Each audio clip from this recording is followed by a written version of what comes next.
4வது அதிகாரம் 8வது வசனம் சொல்லுது, அன்பில்லாதவன் தேவன் அறியான், தேவன் அன்பாகவே இருக்கிறார். அல்லேலூயா. கரங்களை வைத்து சொல்லுங்க, அல்லேலூயா. தேவன் அன்பாக இருக்கிறார் அப்படிங்கிற சில காரியங்களை குறித்து நாம் தியானித்து கொண்டிருக்கிறோம். 4வது அதிகாரம் 16வது வசனத்திலே கடந்த நாட்கள் சில காரியங்களை தியானித்தோம். தேவன் நம்மேல் வைத்திருக்கிற அன்பை நாம் அறிந்து விசுவாசிக்கிறோம் என்று விசுவாசிக்கிறோம். தேவன் அன்பாகவே இருக்கிறார். தேவன் அன்பா இருக்கிறார் என்று எல்லாருக்கும் தெரியும். ஆனா தேவன் நம்மேல் அன்பா இருக்கிறாரா என்பதை நாம் அறிந்து கொள்ள வேண்டும். வேதம் சொல்லுது தேவன் அன்பா இருக்கிறார். அநேக மனிதர்கள் அன்பே கடவுள் அப்படி என்று சொல்லுவார்கள். அல்லேலூயா. லவ் இஸ் காட் அப்படின்னு சொல்லுவாங்க. அது உண்மையிலே லவ் இஸ் காட் கிடையாது, காட் இஸ் லவ். அல்லேலூயா. கடவுள் அன்பா இருக்கிறார், அன்பு கடவுள் கிடையாது. நல்லா புரிஞ்சுக்கணும். கடவுள் தான் அன்பா இருக்கிறார். அந்த அன்பை தேவன் நமக்கு தருகிறார் என்று பார்த்தோம். ஆண்டவருடைய அன்பு நம்மேல் வரும்போது அநேக ஆசீர்வாதங்கள் நமக்கு உண்டு. சில காரியங்கள் நாம் தியானித்தோம், தொடர்ந்து நாம் தியானிக்க போகிறோம். உபாகம புஸ்தகத்தை திருப்பிக் கொள்ளுங்கள்.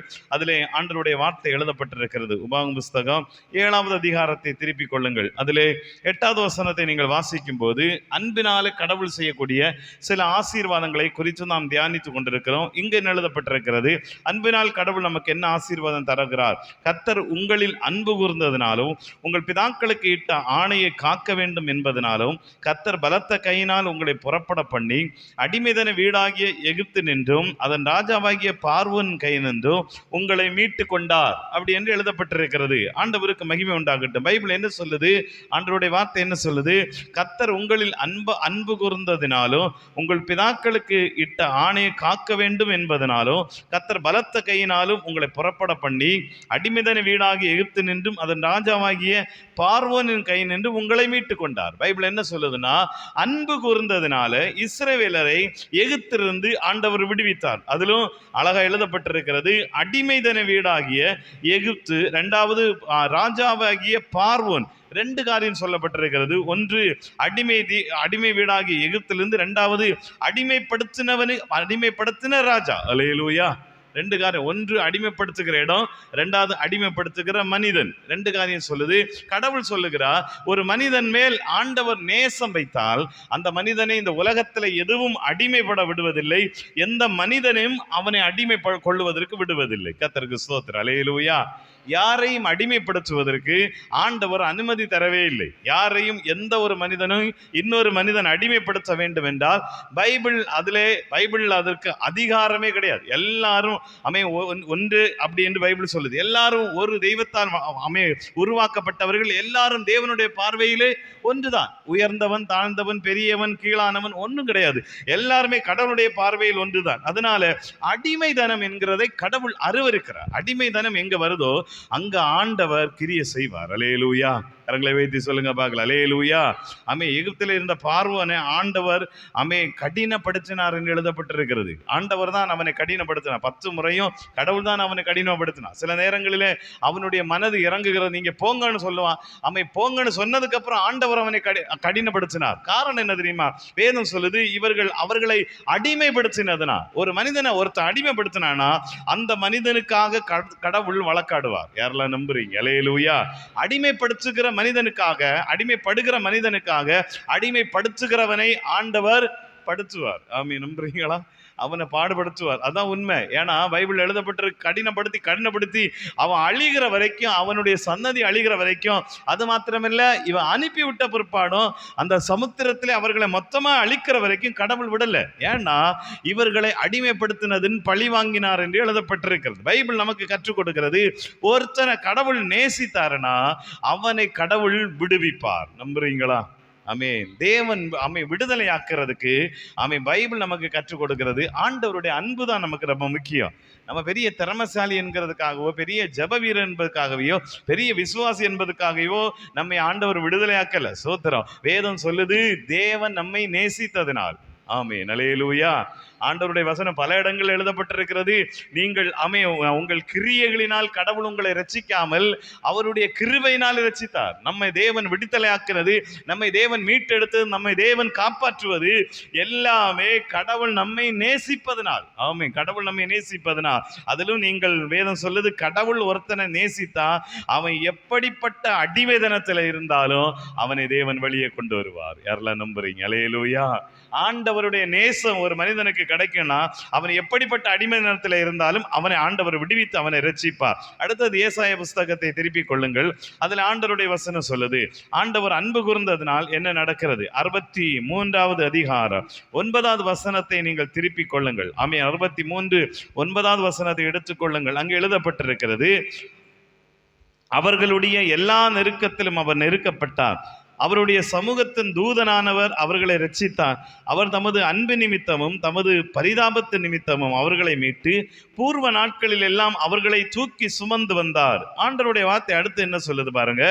ஆண்டவர் ஒருத்தனை நேசிச்சா என்ன செய்வாராம். இங்க எழுதப்பட்டிருக்கிறது, அவர்களை ஆண்டவர் நேசித்தது நிமித்தம் அல்லது அன்பு கூர்ந்தது நிமித்தம் வேதத்தில் எழுதப்பட்டிருக்கிறது, அவர்களை மீட்டு பூர்வ நாட்களில் எல்லாம் அவர்களை தூக்கி சுமந்து வந்தார்.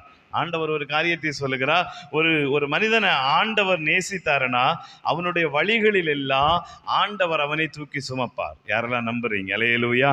உபாகம புஸ்தகத்தை திருப்பிக் கொள்ளுங்கள். 1வது அதிகாரத்தில் எழுதப்பட்டிருக்கிறது.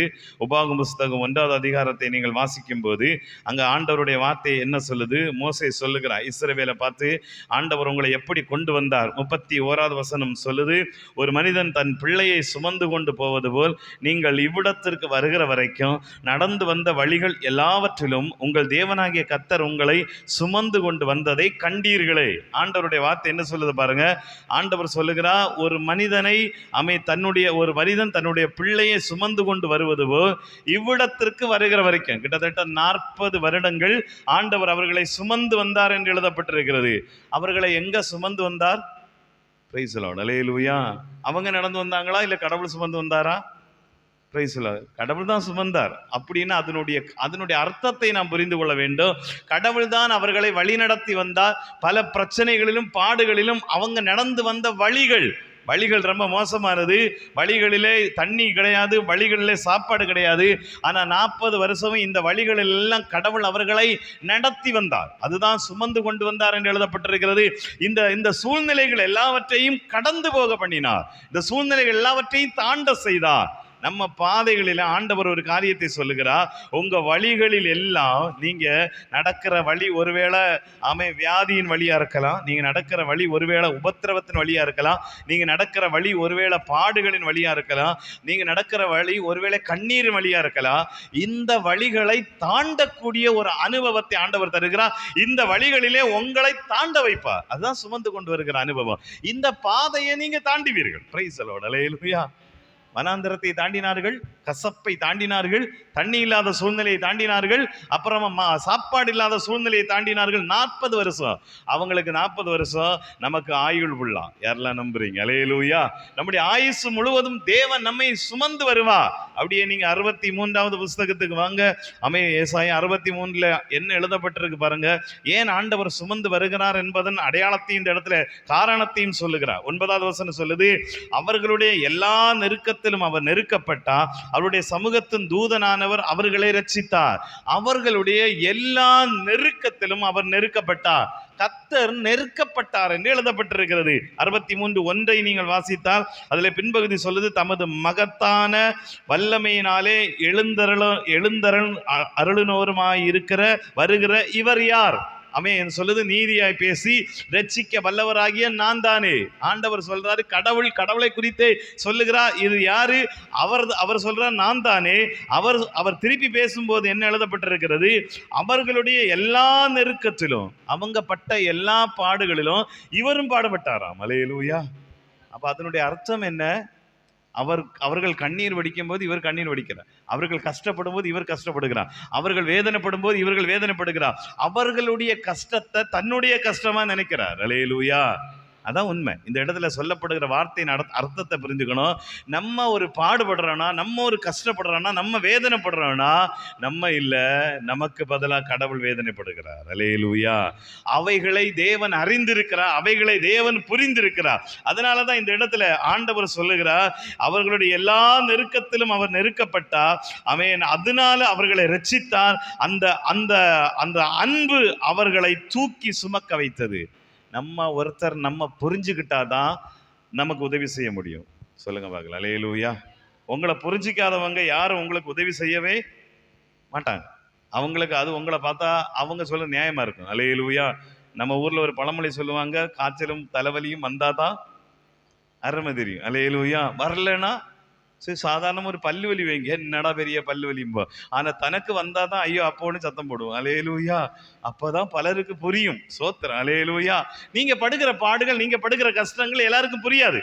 எல்லாருக்கும் புரியவும் முயற்சிக்க பண்ணாதீங்க, அவங்களுக்கு தெரியாது. ஆனா ஆண்டவர் சொல்றாரு, கர்த்தருக்கு புரியும். ஆமென். நம்புறவங்க மாத்திரம். அல்லேலூயா.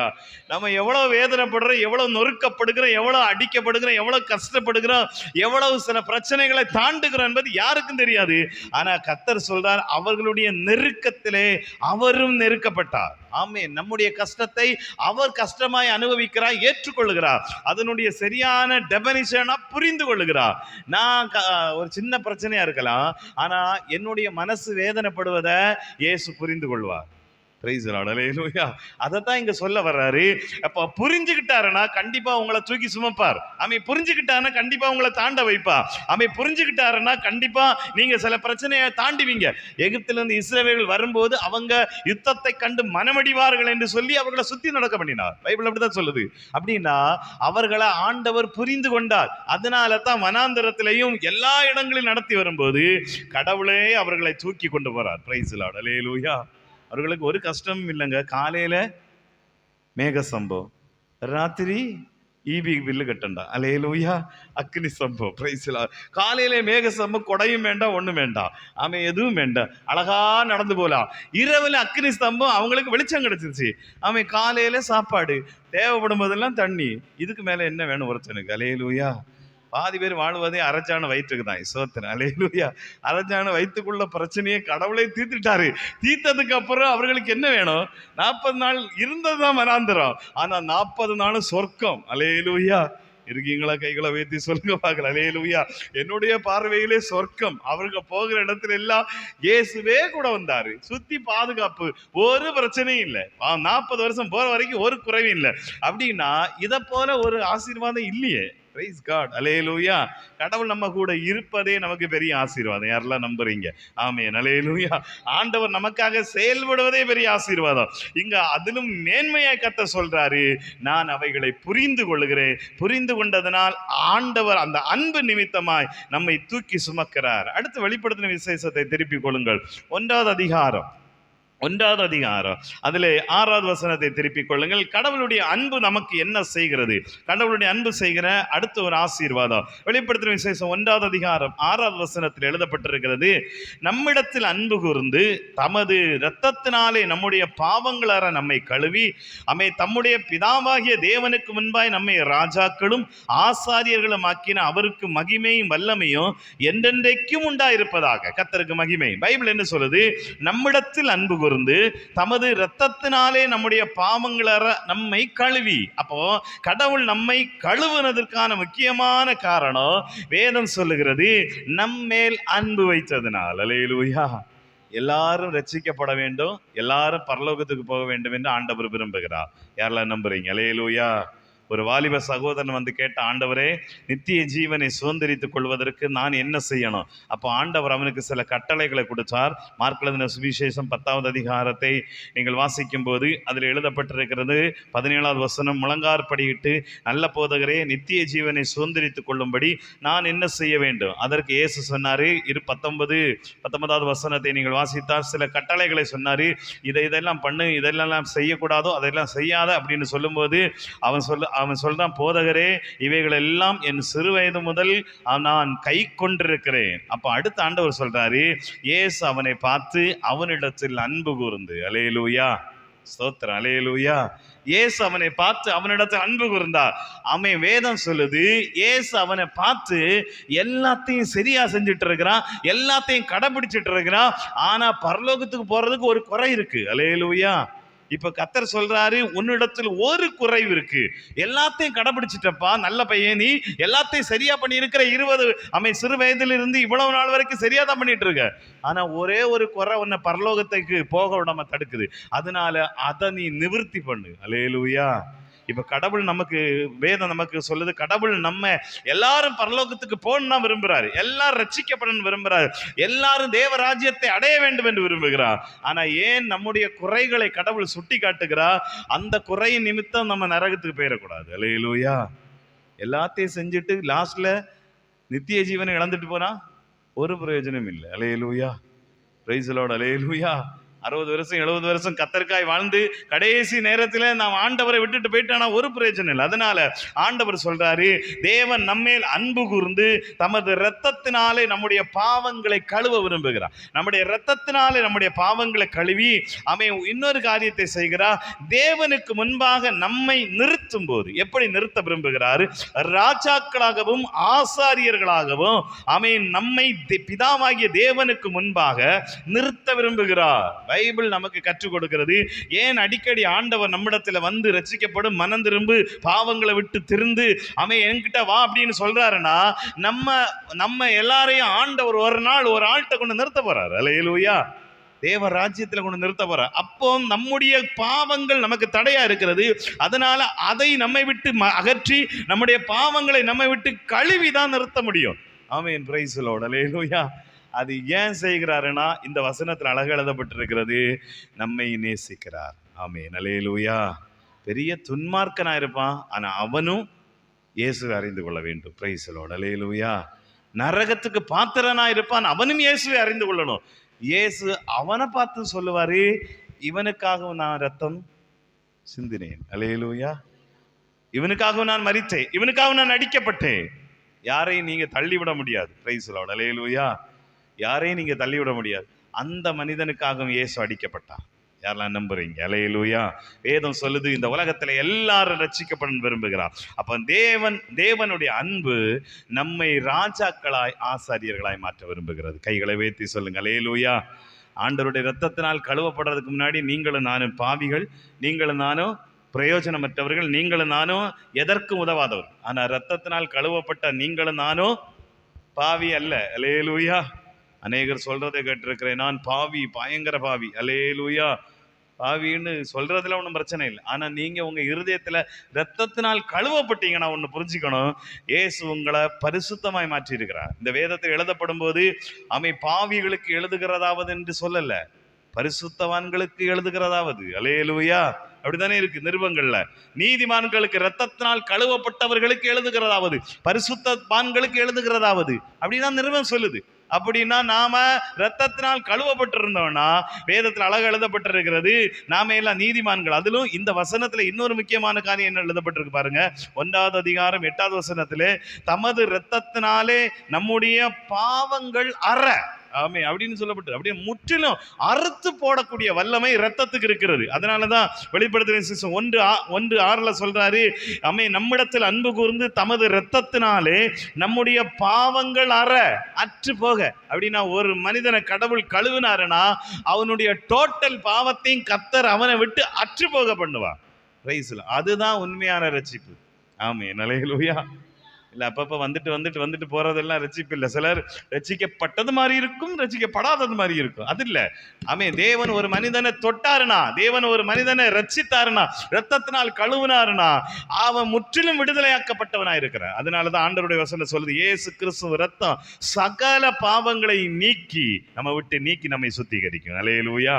அதனால ஆண்டவர் உங்களை நேசித்தாருனா உங்களை விட மாட்டார், எப்படியாவது உங்களை ரட்சிக்க தான் பார்ப்பார். சோத்திரம். அல்லேலூயா. தேவனுடைய அன்பு நமக்கு விலையேற பெற்றதா இருக்குது. அந்த அன்பை பெற்றுக்கொள்ளுங்கள், கர்த்தர் உங்களை ஆசீர்வதிப்பார். அவர் அப்படியே கண்களை மூடுவோம், செபிப்போம். எல்லாரும் அப்படியே கண்களை மூடுவோம், செபிப்போம். ஆண்டவருடைய சமூகத்திலே நம்ம எல்லாரும் ஒப்பு கொடுத்து செபிக்க போறோம். வேதம் நமக்கு சொல்லுது, ஆண்டவர் அன்பு கூர்ந்ததினால் நம்மை ஆண்டவர் விடுதலையாக்குகிறார்.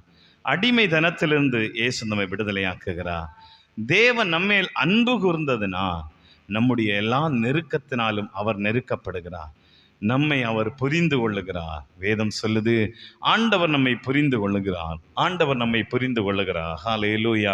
தேவன் நம்மை, ஆமென் ஸ்தோத்திரம், தேவன் நம்மை ஆமென் நேசிக்கிறதுனால், தேவன் நம்மை நேசிக்கிறதுனால் தேவன் நம்மை புரிந்து கொள்ளுகிறார். ஹல்லேலூயா, ஹல்லேலூயா, ஹல்லேலூயா, ஹல்லேலூயா.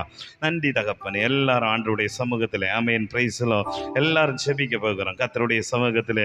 இயேசு நம்மை புரிந்து கொள்ளுகிறார். ஹல்லேலூயா. இயேசு நம்மை புரிந்து கொள்ளுகிறார். இயேசு நம்மை புரிந்து கொள்ளுகிறார். இயேசு நம்மை புரிந்து கொண்டதனால், இயேசு நம்மை புரிந்து கொள்வதனால் ஹல்லேலூயா நம்மை மீட்டெடுத்தார். நம்மை மீட்டெடுத்தார், நம்மை ரட்சித்தார், நம்மை விடுதலை ஆக்கினார். நம்முடைய பாவங்கள் அற நம்மை சுத்திகரிக்கிறார். ஹல்லேலூயா. நம்முடைய பாவங்கள் அற நம்மை சுத்திகரிக்கிறார். ஹல்லேலூயா. நன்றி தகப்பனே, நன்றி தகப்பனே, நன்றி தகப்பனே, நன்றி தகப்பனே. இயேசு நம்மை விடுதலை ஆக்கினதுனா, இயேசு நம்மை விடுதலை ஆக்கினதுனா நம்முடைய பாவங்கள் அற நம்மை சுத்திகரித்தார். அது மாத்திரமல்ல, நம்மை தூக்கி சுமக்கிறார். அதனுடைய காரணம் என்ன தெரியுமா? அன்பு நிமித்தமாய், அன்பு நிமித்தமாய், அன்பு நிமித்தமாய். இயேசு உங்களை நேசிக்கிறதுனால தான் நீங்க பல பிரச்சனையை தாண்டி வந்திருக்கீங்க. ஹல்லேலூயா. இயேசு உங்களை நேசிக்கிறதுனால தான் பல போராட்டங்களை தாண்டி வந்திருக்கிறீர்கள். இயேசு உங்களை நேசிக்கிறதுனால தான் நீங்கள் இன்னும் மரிக்கவில்லை. இயேசு உங்களை நேசிப்பதனால தான் எத்தனையோ மரண கண்ணியிலிருந்து உங்களை விடுவித்திருக்கிறார். இயேசு உங்களை நேசிப்பதனால தான் உங்கள் வியாதிகளை சுகமாக்கினார். இயேசு உங்களை நேசிப்பதனால தான் உங்களுடைய பிரச்சனைகளை உங்களை விட்டு மாற்றினார். எத்தனை முறை நாம் மரிக்க வேண்டும் என்று நினைத்தோம். எத்தனையோ மரணம் நம்மை தேடி வந்தது. எத்தனையோ முறை வேதனை நம்மை தேடி வந்தது. எத்தனையோ முறை நமக்கு நேராய் முடிவுகள் வந்தது. ஆனால் அந்த முடிவுகள் முடிந்து போனது. நாம் நடந்து கொண்டிருக்கிறோம். காரணம் என்ன தெரியுமா? வேத வசனம் சொல்லுகிறது, நம்முடைய நெருக்கத்தினால் அவரும் நெருக்கப்படுகிறார், நம்முடைய உபத்திரவத்தினால் அவரும் உபத்திரவப்படுகிறார். நாம் கண்ணீர் விடும்போது நாம் மாத்திரம் அல்ல, நம்மோடு இயேசுவும் இருக்கிறார். நாம் வேதனை படும்போது நாம் மாத்திரமல்ல, நம்மோடு இயேசு இருக்கிறார். நாம் கஷ்டப்படும் போது நாம் மாத்திரமல்ல, நம்மோடு கூட கடவுள் இருக்கிறார். ஹல்லேலூயா. உங்க கஷ்டத்தை உங்க பக்கத்துல இருந்து புரிந்து கொள்ளுகிற ஒரு தேவன் உண்டு. உங்களுடைய வேதனைகளை உங்க அருகாமையில் இருந்து அறிந்து கொள்ளுகிற ஒரு தேவன் உண்டு. உங்களுடைய வியாதியின் கொடுமைகளை புரிந்து கொள்ளுகிற ஒரு தேவன் உண்டு. அதனாலதான் வேதம் சொல்லுகிறது, அவர் நம்முடைய நெருக்கங்களிலே அவர் நெருக்கப்பட்டார். மோசே சொல்லுகிறார், இதுவரைக்கும் நீங்கள் நடந்து வந்த வழிகள் எல்லாவற்றிலும் உங்கள் தேவனாகிய கர்த்தர் உங்களை சுமந்து கொண்டு வந்தார். நாம் அநேக நேரங்களில் பிரச்சனைகளை தாண்ட முடியாமல் இருக்கும்போது அந்த பிரச்சனைகளை தாண்டக்கூடிய ஒரு வழி உண்டாகிறது தெரியுமா? அந்த பிரச்சனைகளை தாண்டக்கூடிய ஒரு பாதை உண்டாகிறது தெரியுமா? ஒரு விடுதலை உண்டாகிறது தெரியுமா? அது தேவனால் அனுப்பப்படுகிறது. அது கர்த்தரால் அனுப்பப்படுகிறது. நம்முடைய வாழ்க்கையிலே தேவன் நம்மை நேசித்ததனால, ஒரு தகப்பனாய் நமக்கு இருக்கிறதுனால தான் அநேக நேரங்கள் நம்முடைய பாதைகளிலே கடவுள் இறங்கி வருகிறதுனா நாம் அந்த இடத்திலிருந்து தப்பி பிழைக்கிறோம். ஹல்லேலூயா, ஹல்லேலூயா. ஆண்டவருடைய சமூகத்தில் நாம் எல்லாரும் ஒப்பு கொடுக்க போகிறோம். கர்த்தாவே, எங்களை விடுதலையாக்குகிற தேவன் நீரப்பா. ஆண்டவர், எங்க மேல அன்பு வைத்ததுனால எங்களை விடுதலையாக்கி கொண்டிருக்கிறேன். எங்களை நேசித்ததுனால நீர் விடுதலையாக்கி கொண்டிருக்கிறேன். ஆமென். ஸ்தோத்திரம். உம்முடைய அன்பு எத்தனை பெரியது ஆண்டவரே. ஆமென். ஸ்தோத்திரம், ஸ்தோத்திரம், ஸ்தோத்திரம், ஸ்தோத்திரம், ஸ்தோத்திரம். உம்முடைய அன்பு மேலானது கர்த்தாவே. உம்முடைய அன்பு விலையேற பெற்றது கர்த்தாவே. உம்முடைய அன்பிற்காக நாங்கள் நன்றி செலுத்துகிறோம். எல்லாரும் ஆண்டவருக்கு நன்றி செலுத்துவீங்களா? இயேசுவே, உம்முடைய நாமத்தை நாங்கள் உயர்த்துகிறோம். பரிசுத்த தேவனே, உமக்கு நன்றி செலுத்துகிறோம் கர்த்தாவே. ஆமென். ஹல்லேலூயா, ஹல்லேலூயா, ஹல்லேலூயா.